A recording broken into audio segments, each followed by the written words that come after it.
All right. Hey, everybody. Welcome to another episode of the Miami Comedy Podcast. Welcome. How are you? Thanks for tuning in once again. Jay Carr, Vikes, Anad, Banana, Curson. Welcome to the Miami Comedy Podcast. I'm Manny Garavito, your host, going live once again on, what's today? Monday, May 24th to talk to the people of Miami. Sellers International, what's going on? Oh, I've been getting messages.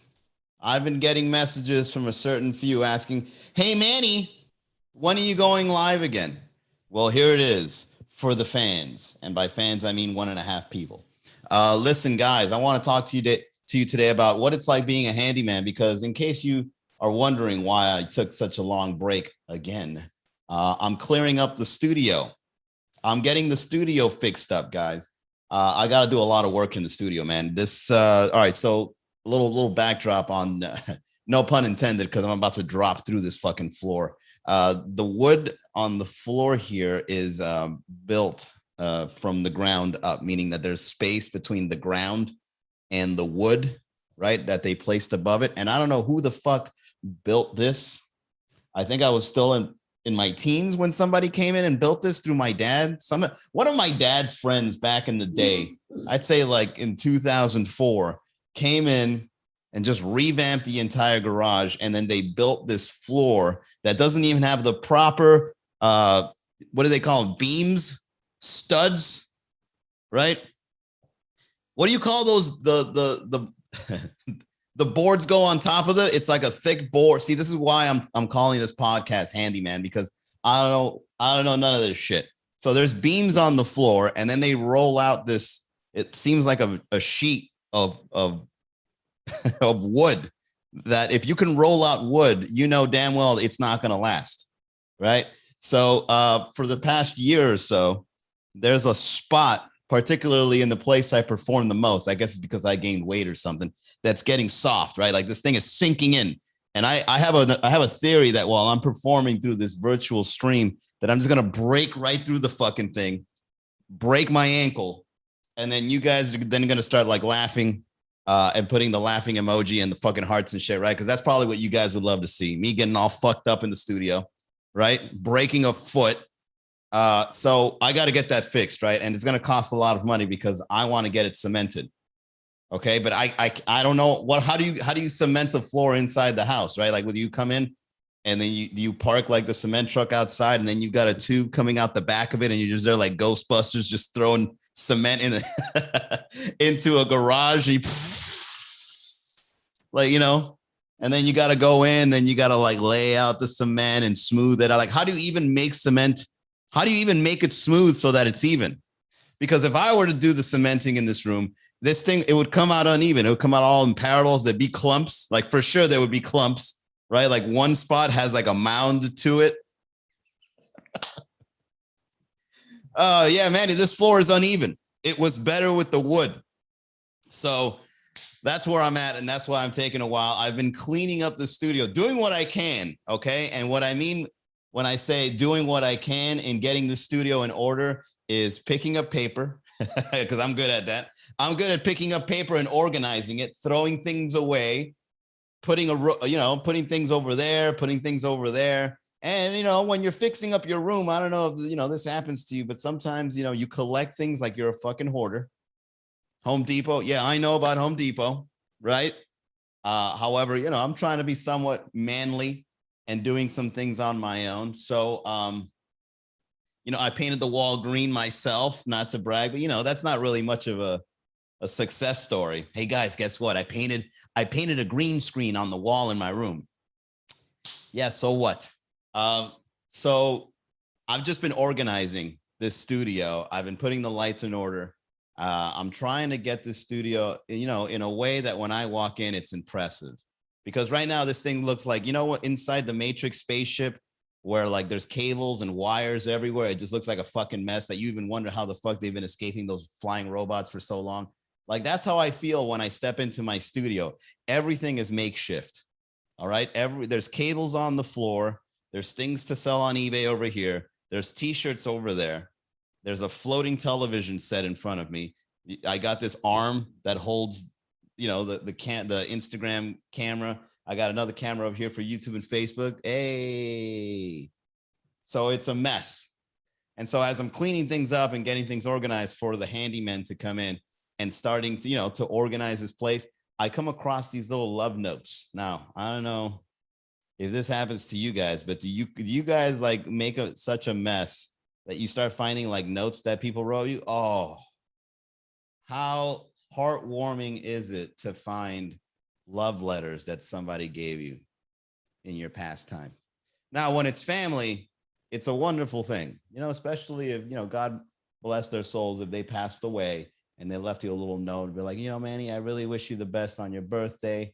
I know I didn't get you shit, but still, it's a thought that counts. They're like, oh, right, this is nice. But then you come across a love note from your ex and you're like, man, fuck that bitch, right? Because I found like 4 love notes that I had in notebooks. I had like some postcard or something like that, you know, that had, you know, they would draw a little photo, little drawings for you, put a paperclip of photo in it and be like, I love you so very much, Manny. You don't even know. I can't even describe in words the way you make me feel. And I'm like, yeah, this was back in 2002. This bitch was lying to me. What a liar. Like, it's almost like when I come across these notes, I want to find them on Instagram and just leave a comment. Liar, you lie often. Your posts are nothing but lies. And then, you know, they DM you. It's like, Manny, what the fuck do you mean I'm a liar? I found that note you wrote me back in 2002. You said you loved me. Look at you now, 19 years later, married to someone else. I thought you loved me.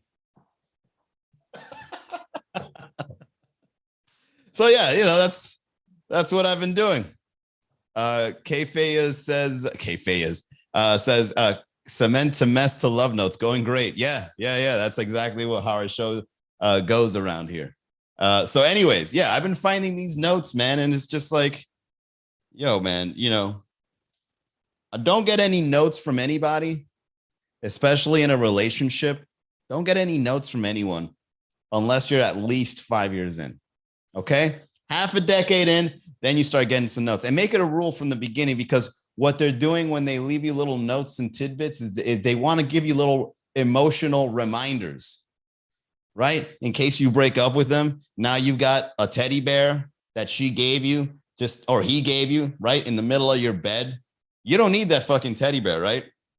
So now you got to do something drastic like going outside and burning it in a trash can fire, right? To make sure that those emotions are gone, and gone for good. How drastic is it that somebody's like, let me give this guy an emotional bomb that they can hang on to this. And then when we break up, they're going to look at it and then they're going to fucking cry. That's what they're doing. It's a trap. Don't accept little emotional gifts from anybody unless you're at least 5 years in, and make it a rule early on. Okay, make it a rule. Tell them, hey, this is unacceptable, right? They give you a little love letter on the 3rd month anniversary or some weird shit. Rip it up in front of them. You didn't even read it. I don't have to read it because I know what you're doing. It's 3 months in. Don't be silly. I was expressing to you how much I care. I don't want to hear it. Oh man, no notes from me. Buy me Starbucks gift cards. That's the difference between herpes and love letters. Herpes are forever. Sweetheart, you got herpes. What? No, but that's just my love. Herpes are forever. I throw away everything at the end. Oh, you're one of those. You go through yeah, and then I had an ex that did that. Like everything I gave her, she would burn it or throw it away. And then the awkward part is when we come back together, right? When we make up, and then she's like, yeah, so everything you gave me, I kind of threw it away. Can you make me some more? No, because this is already the 3rd time you went through the purge of fucking notes, letters, and toys that I bought you over the years. So no, I ain't buying you shit. You can show me love by buying me food. Yeah, that's a good way. Kirsten Blessed says, you find a note within a which reads, gotcha ass. I bet you're crying right now. Yeah. Yeah.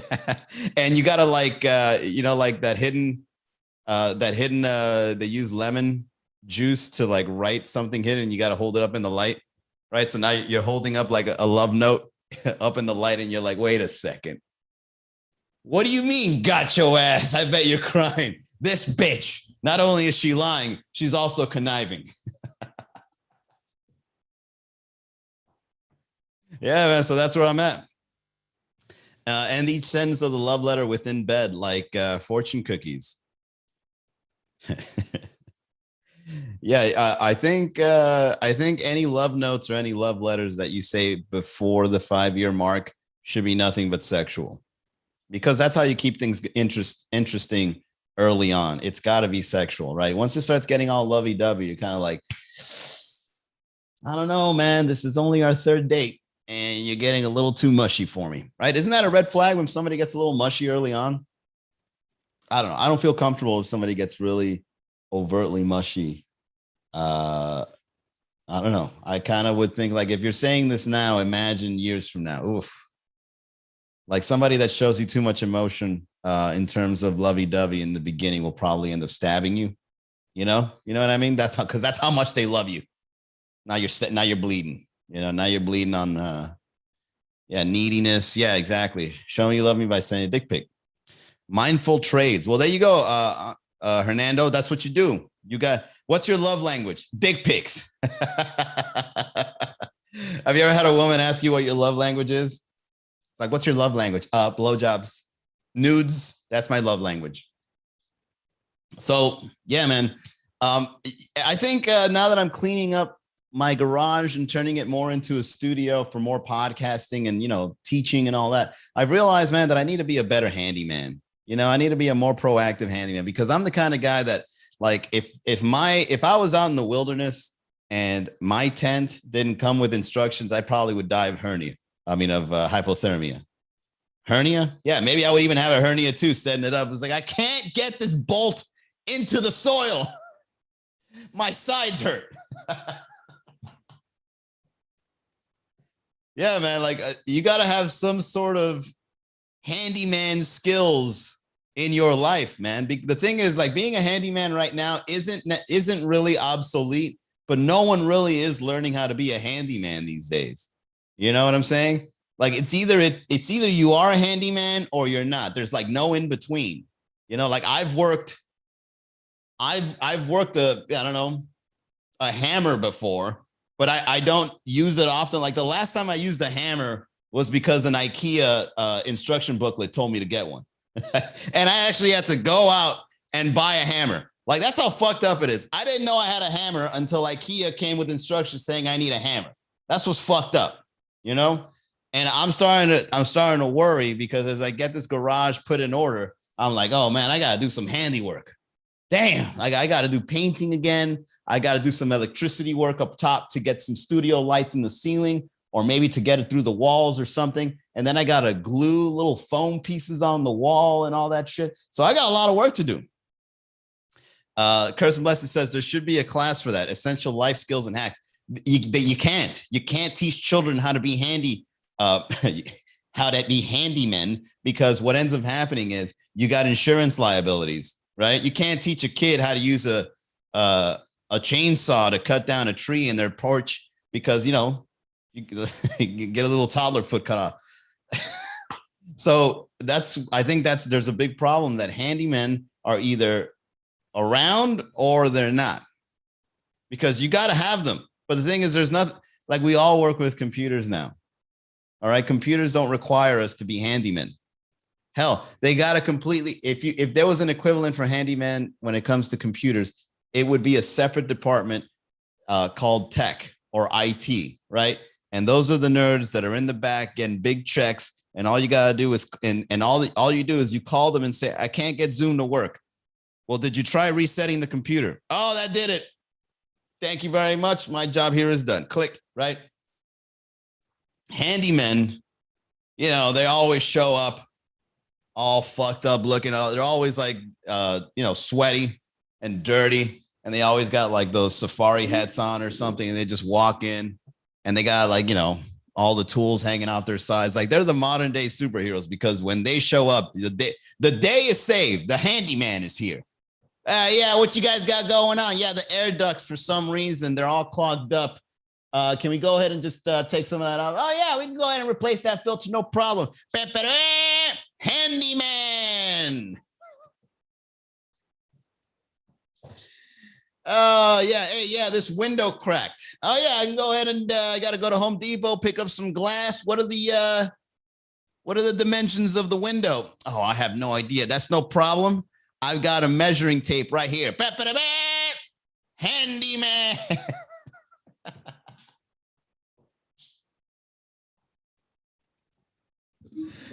Oh man, handyman is like an analogy, like an analogy of life, like a dick. Sometimes up, sometimes, but it won't be hard forever.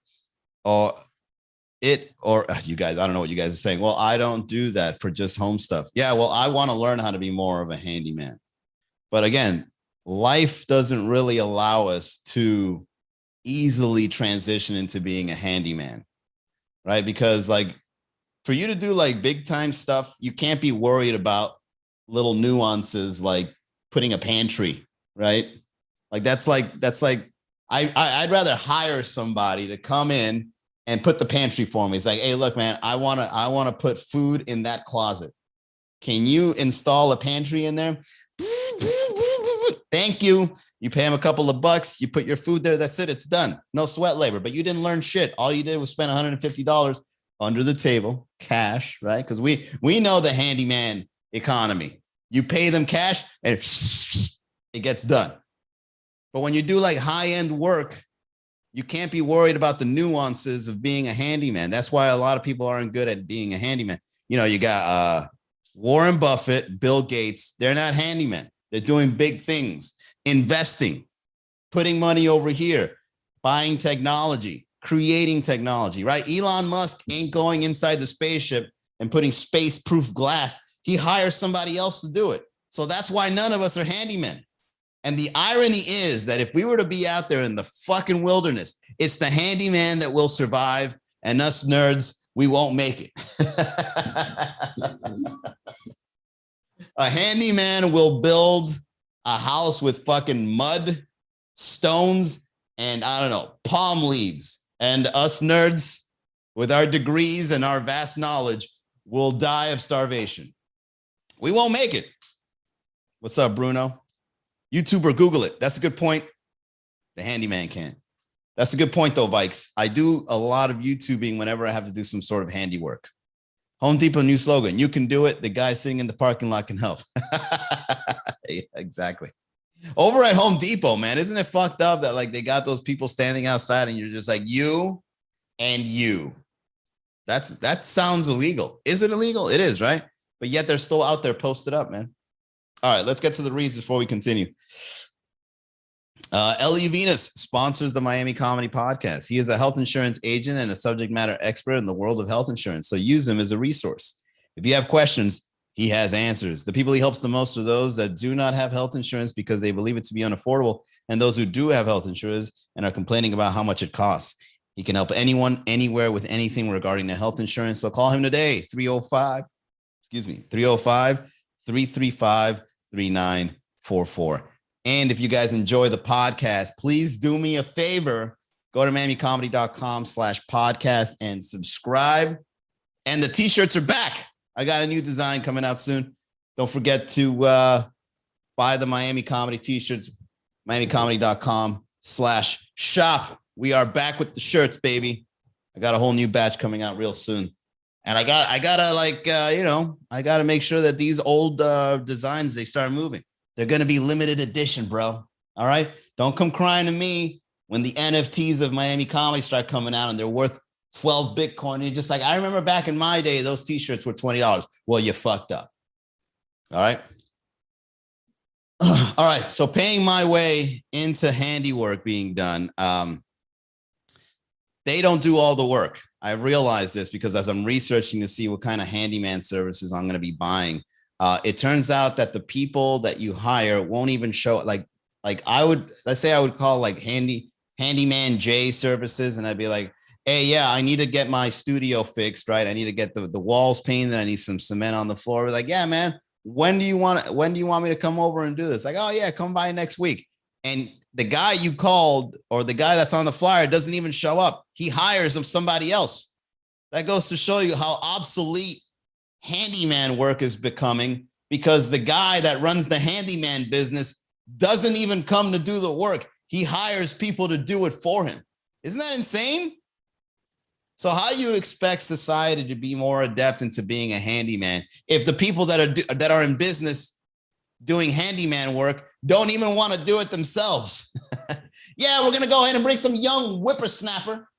And it turns out the guy that shows up that's working on your handyman stuff, the guy you hired is talking to him on the walkie-talkie. Oh, and God forbid you don't know how to speak their language.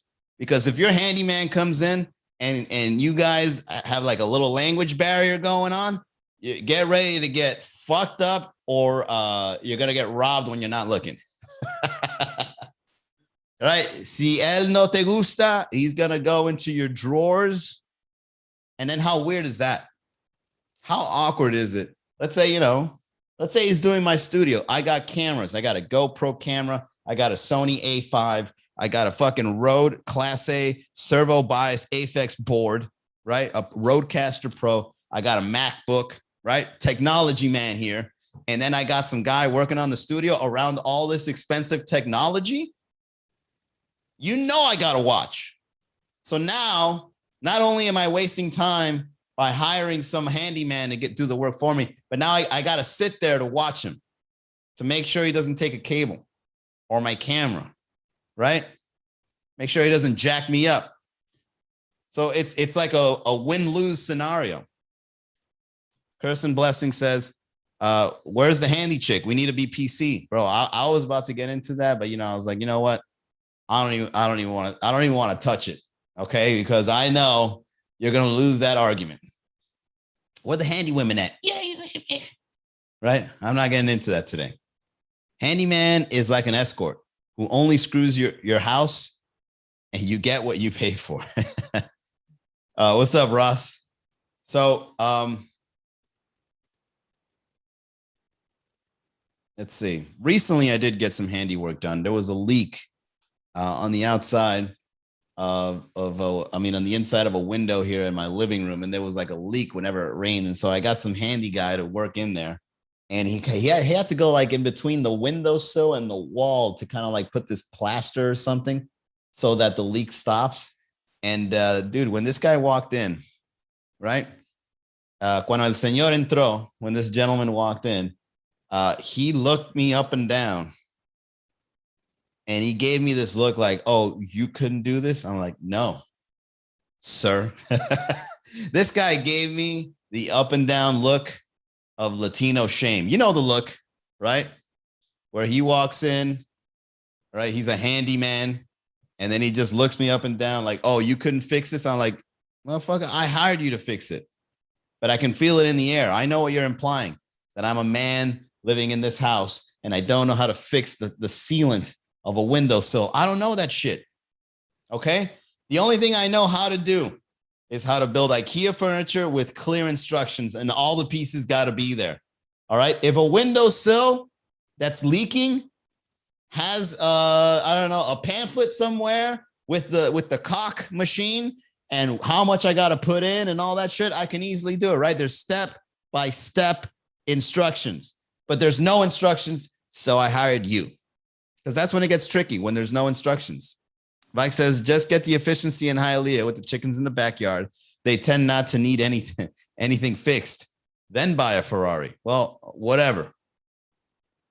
My house is my temple. I gotta take care of it. Okay. And then I gotta invest on these outsiders to come in, fix the shit, and then get out. That's all I need. You come in, you fix it, and then skedaddle. But here's one thing I've learned, and I'll end with this. I realized that men are really good at building things, right? Like creating the structure, putting it all in order. But a woman, they're really good at decorating it. You guys ever notice that? Like we would build the bed frame, but then the women put in the throw pillows and the sheets and the good kind, because the kind of sheets that I had when I lived in Miami Beach, you would be appalled. Like those sheets look like ripped up t-shirts sewn together. You would look at, like, I built that bed frame, and that bed frame, I built it. Okay. Now, hey, got to give myself some credit as a handyman. If IKEA can give me instructions, so should other things. All right. IKEA is great. IKEA brings up my confidence as a handyman because it's a lot of work, but when I get it done and it comes out good, I'm like, shit, man, I'm a handyman. Fuck that. Right. But then when there's a leak on my window, I don't know. I already shrug. I'm like, I don't know what to do, man. There's water coming inside of my window. I don't know what to do. I would probably take a shortcut. I'd probably put some gum where the hole is. Not even worried of the fact that the fiberglass is getting wet and it's getting soggy behind the wall. I just fucking put a piece of gum, like, there you go. That'll stop the water. Handyman Manny. And then just fuck up the whole house because I'm lazy. A house becomes a home with a woman. Well said, Bikes. What's up, 305 Pride? Yeah, because if it wasn't for women decorating a home, I think our homes would be a structured mess. In your closet, let's say the hanger, it breaks, this shit fucking breaks. If you don't know how to be a handyman, you're not going to fix that. You're only going to start piling your clothes inside of the closet because you don't know how to use a screwdriver, right? To screw in something. And it could be an easy fix, but the fact that you're so overwhelmed with being a handyman that you're just like, oh man, I'm not even going to bother. Right? You have a girl come over. She's like, oh my God, why are all your clothes on the floor? Yeah. 3 years ago, the hanger in my closet broke. It's like, and you didn't fix it? I don't know how to. So I just left it like that. And so a woman, what's great is once a woman starts getting into your home, and you start, whether you're married or you move in with somebody, a woman will make your home a lot more designed. You know what I mean? Because we can put the window frame in a room, right? We can drill in the holes for the hook and then put that roll of wood on top. But then we wouldn't put any good drapes over it. We would use towels as drapes. We would just throw in some fucking towels and be like, there you go. Those are drapes. Huh? It blocks the sunlight. It gets the job done, right? And a woman shows up and then she'll put the right drapes with a nice pattern. And then you just walk in and you're just like, well, I really don't understand the parrots and the roses as the patterns, but it's comforting. I feel comfortable around here. Right? And then all of a sudden you start feeling a little feminine in your house. You're like, ooh, cookies and tea. This is nice. Us guys, we would pay the fucking mortgage, have our own home, have the whole place structured, but then it'll end up being a prison. We're sleeping on the floor and shit.